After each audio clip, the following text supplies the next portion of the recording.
بسم الله الحمد لله والصلاة والسلام على رسول الله وعلى آله وصحبه وعلى أما بعد السلام عليكم ورحمة الله تعالى وبركاته دمان daawadayaasha ku taxan boggayaga Facebook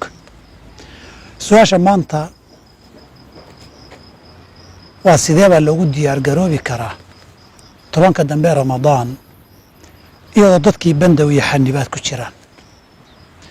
runtii waa su-aal soo noqnoqotay mudanna maxaa yeelay tobanka dambena in loo diyaar garoobo waa mudan yihiin duruufta lagu jirana dadka waa ku cusub tahay oo sidan oo kale oo toban dambe ah ma soo marin tobanka dambe diyaar garowgeedu kama duwana tobankii iyo labaatankii hore dhinaca duruufta hadday noqoto qiyaamu leylkii qayb hore iyo qayb dambe la tukado hadday noqoto in la ducaysto hadday noqoto quraan in la aqriyo wuxuu ku sii fiican yahay tobankan dambe dhowr arrimood oo qofka u kaalmaynayaa jira inkastoo waxyaabo la waayaya dadka qaarkii waayayaan ay jiraan waxaa la waayayaa jamaacadii dadka dhiiri gelinaysay dadka ictikaafka masaajkan fadhiisan jiray waa la waayayaa laakiin haddana dhinac kale ay leedahayoo imtixaanaadka dhacay dhib ma wada ah labay leedahay labadaa haddii la waayey labay duruuftani leedahay waa midda koowaadee cibaadadii qiyaamu leylka ah ee nabigu yihi man qaama ramadaana iimaanan waxtisaaban gufira lahu maa taqadama min danbih qiyaamkii wuxuu ugu fadli badnaa guriga inuu noqdo nabi wuxuu yihi afdalu salaati almar'i fii beytihi ila almaktuuba qofka salaadiisa waxaa ugu fadli badan miduu guriga ku tukado waxaan faradkiiyo waajib ahayn raggaa laga hadlayay sidaa darteed salaada masaajka lagu tukanayay ta guriga lagu tukanayaa ka fadli badan fadli iyo qiimo kaleba leedahay oo guri ku tukashaduyo masaajka markaa ku tukanaysay waa daba taagneed oo waad iska dhegaysanaysa waa aamusnayd hadda laakiin haddaadan qur-aan xifdisanayn xataa kitaabkaagaad qaadan kartaa intaad la kala baxdo ama kitaab qur-aana qaado ama gacanta ku hay ama bahalkan dheer oo khudbooyinka marka la jeedinayo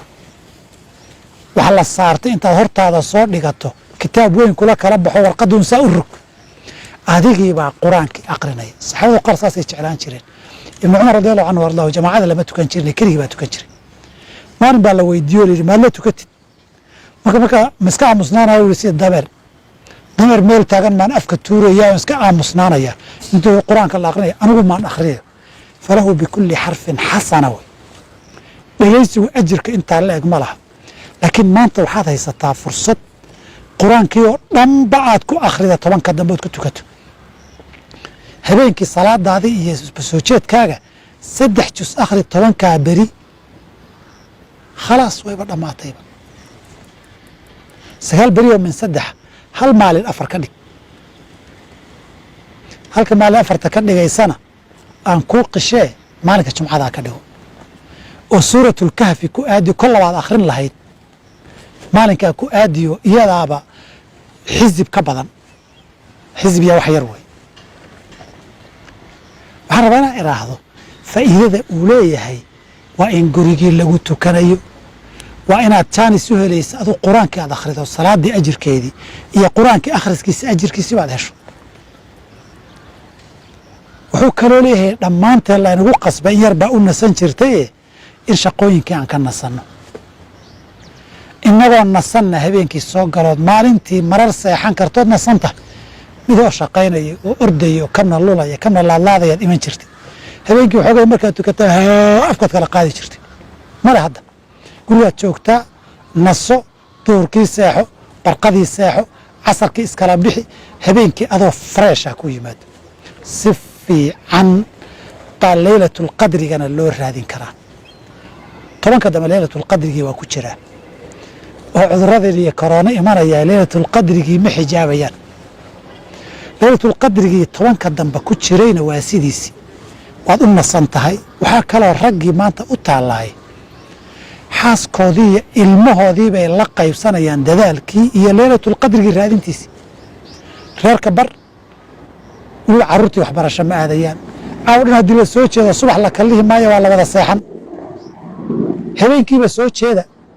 maalintiina seexda duhurka agtiisa soo kaca carruurtuna kula soo jeedo mid aad qur-aan ka dhegaysato mid qur-aan akhriya kuwa qur-aan ku subciya kuwa aad keligood sheegtaan wax wanaagsan ka sheekaysataan maa weelo fiican oo cibaado ah oo habeenkii lagu dhammaystana wayba taallaaba marna wax cuna marna wax cabba marna cibaadaysta marna wanaag ka sheekaysta marna qur'aan iyo dikri akhriya marna wada ducaysta ma istiri intaa markaad maqashay war tobanka dadaalkoodu sidanuuba kaga fiican yahay sidii hore furaska jiraa ka badan furaska la waayey guryaha dayacmi jiray intii masaajid loo dido carruurtaa laga tegi jiray qofkii masaajidka gaari waaya si uu tukada aan garanaynin adoo daalan baa habeenkii la iman jiray intuba malaha ha eegina maxaad weyday waxaad haysato ee fursad baa laisku fillaysiiyaa maanta haddaad u calacaasho kanaan waaye wax ma tarayso waxaad tahay iyo xaaladdaad joogto fursaddeeda iyo wanaaggeedaa la gartaa tobanka dambe dadaalkeedaan iska ognahay waa in la badiyaa fursaddan qaaliga ee la haystana inayna ina soo marin baa laga yaabaaye dadku dhammaan waa inay ka wada faa'idaystaan ilah waxaan ka barya subxana kuwa istaaga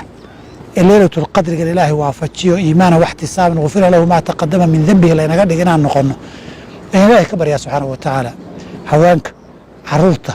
odayaasha qoysku ha loo diyaar garoobo haddaaban tacliim iyo wax lagu mashquulsan yahay jirin tobanka dambe in habeenkiina la soo jeedo oo la cibaadaysto maalintiina gelinka dambiya la yska hurdo oo ciwadkii laga dhigo xaggaas ha loo diyaar garoobo sidaa iyo khayr baan iska ognahay wasalaamu calaykum waraxmat ullaahi wabarakaatu